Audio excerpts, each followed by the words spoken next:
وہ بلال نے لکھا نا کہ ہیر رانجھا تو بہت سنائی جاتی ہے، کبھی کسی نے تاج بانو نہیں سنائی۔ ہمارے ہاں ایک کنسیپٹ رائج ہے کہ عشق مجازی عشق حقیقی ہی کی سیڑھی ہے، حالانکہ خدا دوسرے نمبر پہ آنا کسی صورت بھی گوارا نہیں کرتا۔ خیر حکایت کچھ یوں ہے کہ تاج جو تھا نا وہ تاج لٹھ باز کے نام سے ایک بڑا مشہور ڈاکو تھا اور بڑے خزانوں کا شکاری تھا۔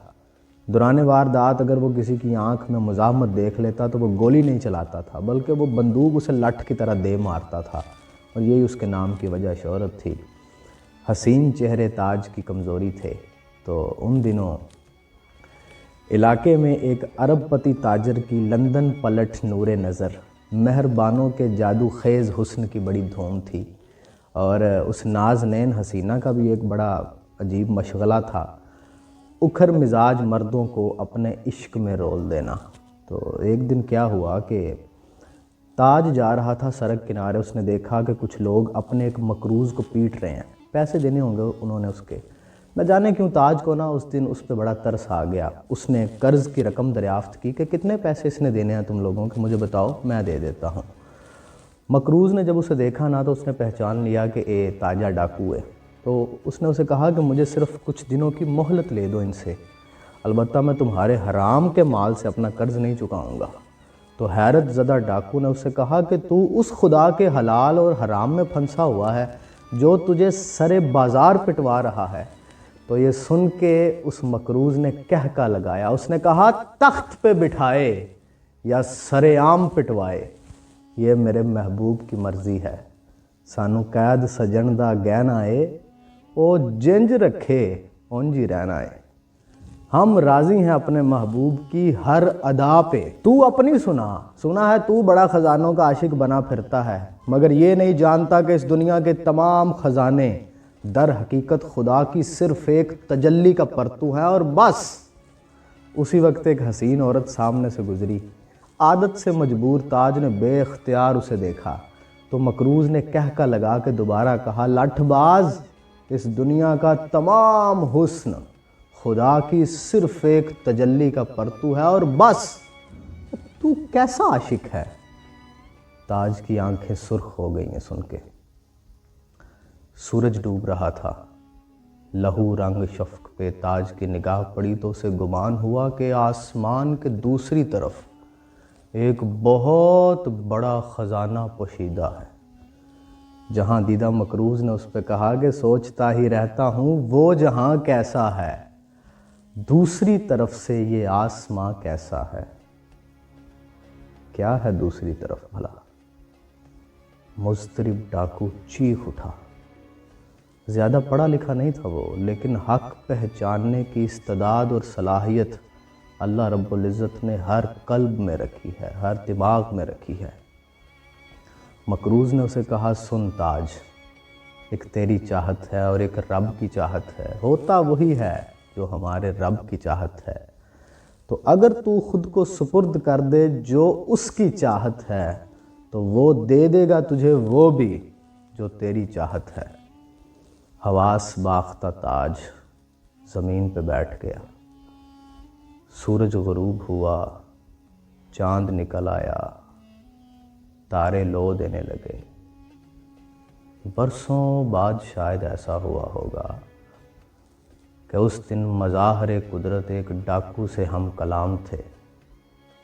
اگلے کئی دن تک تاج خدا کے بارے میں سوچتا رہا، مگر افسوس، ایک دن ایک بڑے خزانے کی خبر ملی تو وہ خود کو تھام نہ سکا۔ یہ اسی مہربانوں کے باپ کا گھر تھا۔ ڈاکو کے لٹنے کا دن آ پہنچا تھا۔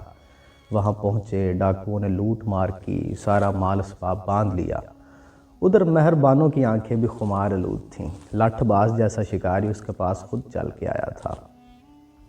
جب وہ ڈاکو پلٹنے لگے تو یک دم وہ آگے بڑھی اور اس نے اپنا نقاب الٹ دیا چہرے سے۔ تاج نے پلک جھپکنا چاہی مگر وہ ناکام رہا۔ ایسا حسن اس نے نہ کبھی دیکھا تھا نہ کبھی سنا تھا۔ وہ نازنین حور جمال اسے دیکھ کے مسکرائی، اس دل بے قرار پہ بجلی گرائی، اور اس ہوش ربا صورت کو جہاں دیکھتا رہ گیا۔ مہربانوں نے آنکھیں نیم وا کیں، بھویں اچکائیں، اٹھلاتی ہوئی اس کے پاس پہنچی اور سرگوشی کی، تاج تم یہ سب چھوڑ کیوں نہیں دیتے؟ آؤ ایک نئی زندگی شروع کرتے ہیں۔ اس کے مخملی لمس سے تاج کانپ اٹھا۔ بمشکل اس لمحے تاج نے اپنی آنکھیں بند کی۔ وہ ہنوز نشے میں تھا اور سوچنے لگا، ڈاکہ زنی چھوڑ دوں، سچی توبہ، ایک نئی شروعات، نیکی کا رستہ۔ ڈاکو تھا مگر تھا وہ بڑا سچا۔ اس کے اندر سے ایک آواز اٹھی، یہ کیسی توبہ ہے جو خدا کی بجائے ایک حسین عورت کی بارگاہ میں ہو رہی ہے؟ عشق حقیقی کا وہ بیج جو اس مکروز نے بویا تھا، اس پہ سچائی کی پہلی بوند گری، بوٹا پھوٹ پڑا۔ کہاں خدا کی محبت جو خالق ہے اور کہاں ایک عورت کی محبت جو مخلوق ہے؟ حق واضح ہونے لگا تھا۔ بند آنکھوں سے تاج نے مہربانوں کی حسین جلد کے پیچھے خوفناک گوشت، آنتیں اور ہڈیوں کو دیکھا۔ اچانک پھر سے لہو رنگ شفق لہرائی، خزانوں کا خزانہ۔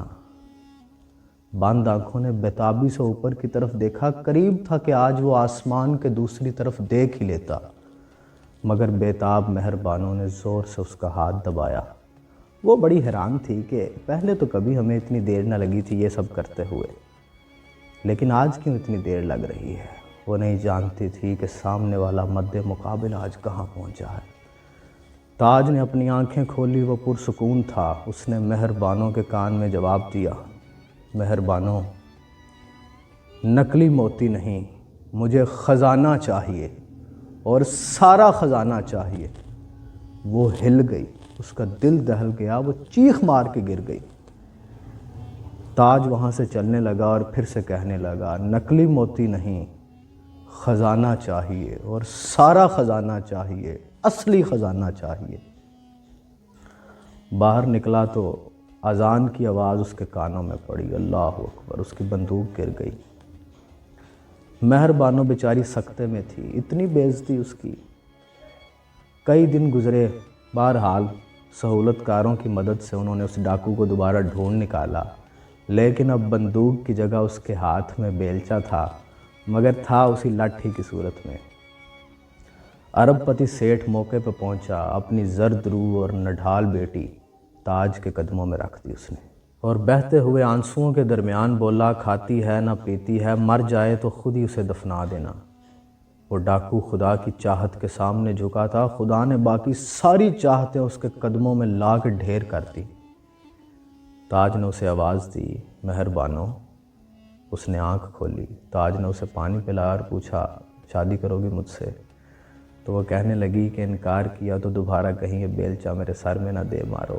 وہ ہنس پڑی، مگر تاج کو سمجھ آ گئی تھی، کہاں خدا کی محبت، کہاں مخلوق کی محبت، کہاں ہڈیاں اور گوشت، کہاں نور ہی نور، کہاں نقلی موتی اور کہاں اصلی خزانہ۔